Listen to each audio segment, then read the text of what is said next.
Report आगा नईम अकबर अबड़ो सिजावल जूणे जो बरसा ॻोठ जेंद वट दरगाह गरीब गुलशाह ऐं दरगाह पीर हयात शाह ते SHO सिजावल जूणे जो जी अॻवानी में पुलिस जी चढ़ाई ख़िलाफ़ भरपासे जे ॻोठनि गोस बख़्श उमराणी बोसदार जी रहवासियुनि ॻोठाणनि पुलिस ख़िलाफ़ मोटरवे हज़दार रतोदेरो रोड ते रुकावटूं विझी ट्रैफ़िक मुअतल करे छॾी। उन मौक़े ते ॻोठाणनि मुमताज़ उमराणी टालपुर उमराणी पनियल बोसदार ऐं ॿियनि सहाफ़ियुनि खे दाहींदे चयो त SHO सिजावल जूणे जो अहमद नवाज़ तोनियो पुलिस नफ़री साण करे दरगाह गरीब शाह दरगाह हयात शाह ते चढ़ाई करे दरगाह ते वेठल फ़क़ीरनि लियाकत उमराणी शबीर डोमकी समेत 10 ॼणनि खे बिना जवाज़ गिरफ़्तार करे खणी वियो आहे।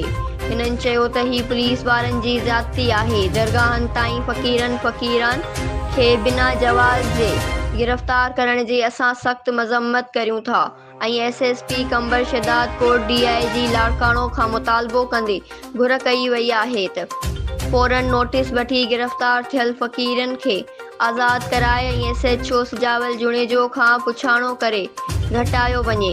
होॾां रोड बंदि हुजण करे मुख़्तलिफ़ रोडनि ते सखर शिकारपुर शदात कोट जी ट्रैफ़िक मुअतल थी वई। Sindh express news.